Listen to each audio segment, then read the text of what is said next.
¿En qué país nosotros vivimos, mis queridos hermanos? Estados Unidos. Este es Estados Unidos. Y dentro de los Estados Unidos tenemos un sistema político. ¿Cuáles son los dos partidos políticos más fuertes aquí en los Estados Unidos? Demócratas y republicanos. ¿A cuál de los dos le va? Estamos de cambio, nos cambiamos cada rato. Entonces tenemos demócratas y tenemos republicanos. Este es nuestro sistema político en los Estados Unidos. Today. En los Estados Unidos tenemos un sistema económico. ¿Saben cuál es el sistema económico que funciona en esta nación? Capitalista. Muy bien, capitalista. Ahora está en una clase de economía para que yo le vaya a dar qué significa capitalismo. Y es un país capitalista. Usted tiene capital, que los demás trabajen. Básicamente eso es lo que es el capitalista, aquel que tiene el capital. La mayoría de nosotros no tenemos el capital, pero sí tenemos la mano de ¿qué? Tenemos la mano del capital.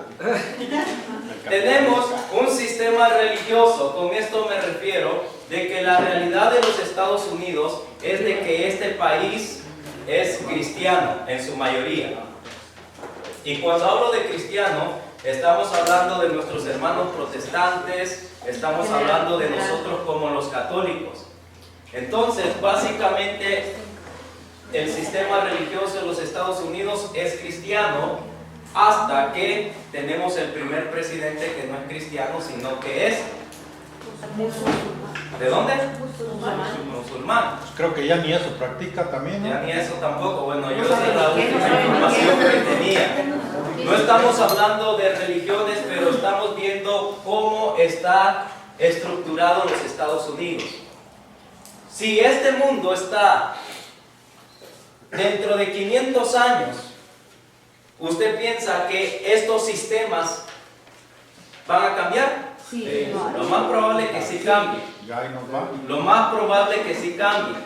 Estas personas que existan, si todavía existe este mundo, van a tener que regresar 500 años atrás para saber cómo era la actualidad de los Estados Unidos en el tiempo pasado. Ellos van a tener que investigar cómo era el tiempo político, el sistema económico y el sistema religioso. Aparte, abajo yo no puse que este país es multicultural. Aquí no únicamente hay latinos, hay de diferentes países. Inclusive dentro de nosotros los latinos hay mexicanos, guatemaltecos, salvadoreños, es decir, es multicultural. Me voy al 7-Eleven que está aquí en la esquina, voy a encontrar a otra gente que es de otra raza, que de qué país son los que trabajan en el 7-Eleven, hindús. Luego se va a lo que es el restaurante que está aquí en esta misma esquina y va a ver que son asiáticos. Entonces, la realidad de los Estados Unidos es multicultural. Personas que iban dentro de 500 años, si todavía no ha venido Jesús por segunda vez, ellos, para saber cómo era la realidad de nuestros tiempos, van a tener que regresar ¿cuánto tiempo? 500 años. Lo mismo tenemos que hacer nosotros. En el tiempo de Jesús no existían los demócratas ni los republicanos. ¿Sí sabían? Sí. Todavía no habían descubierto América. Entonces no se asuste. No había demócratas y republicanos. Había un sistema político, sí. Había un sistema económico también y un sistema religioso también, pero diferente al que nosotros conocemos y vivimos hoy. En el tiempo de Jesús, políticamente, Palestina, ¿de quién dependía el tiempo de Jesús? Roma. Palestina. ¿Dependía de quién? Romanos. De Roma, del Imperio Romano. Entonces, ellos dependían de Roma y Roma quedaba por acá. Yo no soy bueno para dibujar. Y luego estaba aquí, ya les dije la otra vez, Siria. Luego teníamos aquí Asia Menor. Luego teníamos lo que era Macedonia. Por aquí, más o menos, yo no soy bueno dibujando, estaba el Imperio Romano que gobernaba la mayor parte del mundo en aquel tiempo. Entonces, políticamente, ¿de quién dependía Palestina en tiempos de Jesús? De Roma. ¿Cuál era el estatus económico en aquel tiempo? Vamos a decir de que la mayoría eran pobres. ¿Por qué eran pobres? Porque el Imperio Romano exigía impuestos y le sacaba el billete a todas las demás naciones. Entonces Jesucristo vivía una vida económica pobre. Yo no sé dónde han sacado que Jesucristo era rico. ¿A dónde nació Jesús? No tenía lugar donde nacer. Nazaret. Estudie y investigue dónde quedaba Nazaret. En Galilea. Un pueblo insignificante. Un pueblo pequeño, con pocos habitantes. ¿Cómo eran las casas en aquel tiempo? Básicamente era una casa, era un cuarto grande, pues. No había divisiones entre la gente de media clase. Ya como el apóstol San Pedro ya tenía divisiones. ¿Por qué? Porque el apóstol San Pedro gozaba de un nivel económico más alto. ¿Por qué? Porque tenía su propia compañía, que era ¿de qué? Pesca. De pesca. Entonces ahí ya cambiaba, pero la mayoría vivía en la pobreza. No se dejen engañar que vivían en la riqueza. ¿Cuál era el sistema religioso en los tiempos de Jesús? Es ahí donde comienza la clase de hoy día. Había, vamos a decir, quiero ver, 1, 2, 3, 4. Voy a mencionar 4. Entonces vaya a la página número 11 y dele un círculo al número 2. Los fariseos. Luego dele la vuelta a la página, en la página número 12, y haga un círculo en el número 3. Los saduceos. Luego haga un círculo en el número 4. Los esenios. Y luego haga un círculo en el número 6, que son los celotes. Los celotes, número 6. Entonces vamos a ver 1, 2, 3, 4. Solamente 4. Los fariseos, los saduceos, los esenios y los celotes. ¿Son 5? 1, 2, 3, 4. Lo voy a repetir otra vez. Son 5. Le va a dar vuelta a los fariseos, que es el número 2. ¿Ya le dio un círculo al número 2? Haga un círculo en el número 3. Haga un círculo en el número 4. Y haga un círculo en el número 6. ¿Cuántos círculos debe de tener? 4. Entonces vamos a hablar de 4 sectas religiosas. Vamos a hablar sobre la historia, porque para entender cómo surgieron estos partidos religiosos o sectas religiosas, tenemos que saber ¿qué, mis queridos hermanos? Historia. Si a usted no le gusta la teología de la historia, está a un lado. Algo nos tiene que gustar. Nos tiene que gustar la teología y la historia, porque esa es la única forma de conocer a profundidad la vida de nuestro Señor Jesucristo. Ahora no voy a hablar de teología, voy a hablar de historia. ¿Qué es la teología?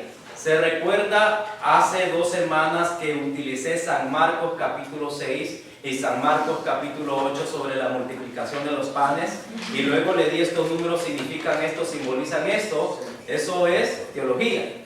Ahora voy a hablar de historia, porque para conocer la vida religiosa en tiempos de Jesús tenemos que saber la historia, porque la historia nos van a decir quiénes eran y qué sentido tenían y por qué tuvo choques con nuestro Señor Jesucristo. Muy bien, ¿cuáles son los partidos religiosos que vamos a ver? Voy a poner el número 1. Vamos a ver los fariseos.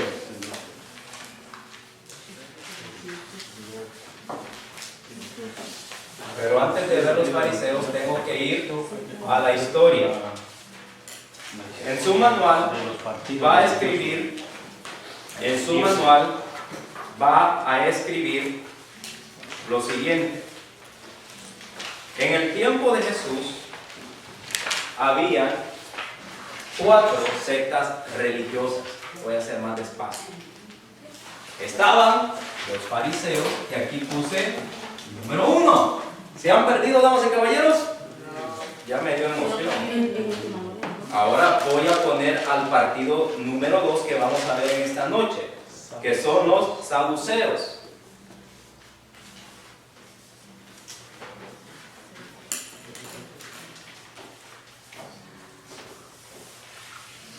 Número 3, vamos a estudiar a los esenios.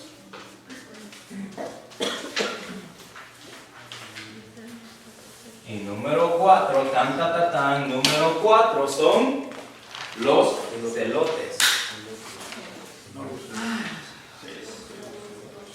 ¿Qué quiere decir los celosos, pues? Y celotes significa celosos. Y ya vamos a ver cada uno de ellos. Palestina, mis queridos hermanos, está aquí en este mapa maravilloso que yo hice por ustedes en esta noche. Palestina, ¿en cuántas regiones está dividido? 3. En los tiempos de Jesús, ¿sabe cuántos habitantes habían alrededormente en esta región? Aproximadamente 1 millón.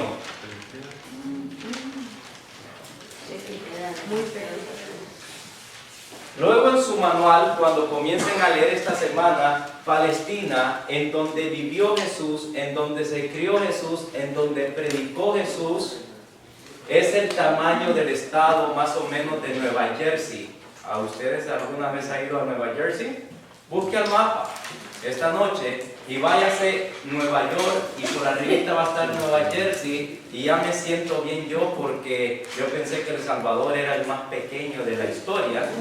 Pero no, me di cuenta que Palestina, la ciudad del Señor, es pequeñito, como el estado de Nueva Jersey. No es muy grande, es un estado muy pequeño. Por eso es que vemos que ellos caminaban, porque relativamente todo estaba cerca. Y también porque no había automóvil, no había moto, no había bicicleta. El único medio de transporte, ¿qué era lo que era? Burro. Podía montar burro, ¿no? Pero lo común era caminar, porque las distancias estaban relativamente cercas. En el tiempo de nuestro Señor Jesús, ¿cuántos habitantes había en la tierra de Canaán? 1 millón aproximadamente. Cuando digo tierra de Canaán, cuando digo Palestina, la tierra prometida, es lo mismo. ¿Sí? No son diferentes ciudades. Estoy hablando de sinónimos. La tierra prometida, la tierra de Canaán, Palestina, lo mismo. ¿Cuántos habitantes había? 1 millón. Dentro de esta región de Palestina, acá, acá, había 4 partidos importantes. Había más, pero voy a mencionar 4.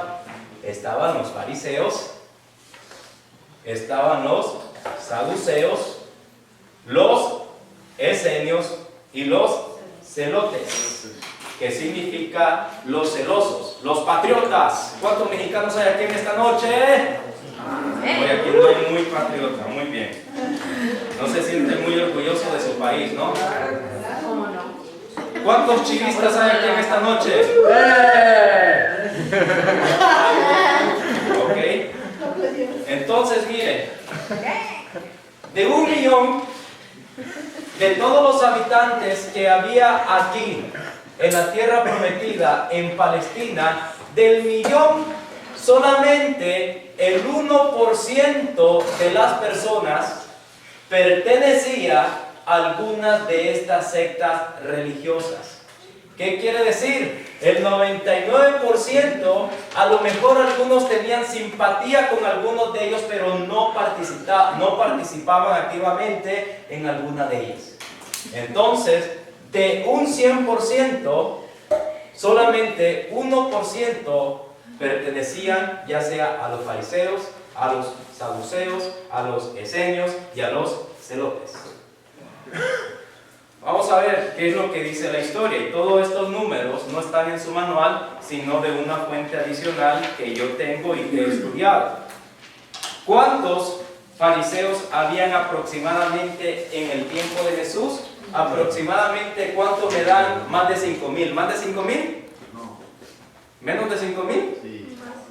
No pasaron el examen. Era aproximadamente 6,000. Aproximadamente eran unas 6,000 personas del partido de los fariseos. ¿No Juan? Fariseos, acá. Le doy tiempo para que apunte. Estoy hablando de los fariseos. Y los fariseos eran 6,000. Ahora nos vamos al 2. Mira aquí, círculo. ¿Y qué es lo que dice adentro? ¿Número qué? 2. Ah, muy bien. Bien. Entonces, ¿quiénes eran el número 2? Los saduceos. ¿Sabe cuántas personas pertenecían a esta secta religiosa en tiempos de Jesús? ¿Quién era más de 1,000? 2,000. 2,000. No le pegan. 600 personas. Sí, porque del 99% solamente 1% pertenecía a alguna de estas sectas religiosas. O sea que el 99% sentía simpatía por algunos, pero en realidad eran indiferentes. ¿Cuántos católicos van a venir mañana a nuestras parroquias locales? Pero en sí no participan en ningún movimiento de la iglesia. La mayoría del pueblo en el tiempo de Jesús vivían indiferentes a las cosas religiosas. ¿Ah? Ahora entiendo. Ahora entiendes, ya me dio ganas de cantar también. No, es solo ¿por qué tanta la exigencia de Jesús, de la Juan Bautista, de que realmente entendieran? Ay, sentí una unción que me corrió sobre el cuerpo. ¿Entendiste, mujer? Eso no te iluminó la carne, sino el Espíritu Santo. Ahora ves tanta exigencia de San Juan el Bautista a predicar acá. Mira cuánta indiferencia religiosa había. Mire lo que encontró Jesús, un pueblo indiferente, muy diferente a lo que estamos viviendo hoy. Indiferencia, nadie quiere formarse, nadie quiere saber de Dios. Por eso yo les aplaudo, los felicito, los motivo a que siga adelante. Los motivo, porque la tarea, el día de mañana abra sus ojos y usted va a ver la necesidad que hay de evangelizadores, de maestros, de cantantes, de sacerdotes, qué sé yo, a lo que Dios le está llamando. Porque miren, 99% es diferente, mucha indiferencia en el catolicismo hoy día. Y nosotros estamos llamados a ser como Juan el Bautista, pero sobre todo como Jesús el Señor. Arrepiéntete y cree en la buena nueva. Ahora tampoco vamos a llegar con una metralleta, no vamos a llegar asustando a la gente, diciéndole si no te conviertes te vas a ir al infierno. Es cierto que si uno no se arrepiente, es cierto que el alma se va al infierno.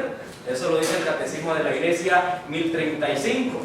Pero como dice el Papa Francisco, hay que presentar la alegría ¿de qué? Ya después de la alegría le sembramos toda la catequesis. Pero no sembremos primero la catequesis. Primero hay que sembrar el encuentro con el Señor, porque el encuentro con el Señor los va a preparar para un cambio de vida y aceptar la catequesis. Si yo les digo automáticamente se van al infierno, se van a asustar y no me van a querer ir, o no me van a querer escuchar y se van a ir. Entonces por eso hay que comenzar por la alegría, pero luego ir a la cruz. No podemos predicar un evangelio sin cruz. Ok, vamos a continuar. Partido religioso. 60. Nomás me le quitas los 60. Estamos jugando lotería. Y el último 60. Ahí te equivocaste, mi querido hermano, porque eran aproximadamente 4,000.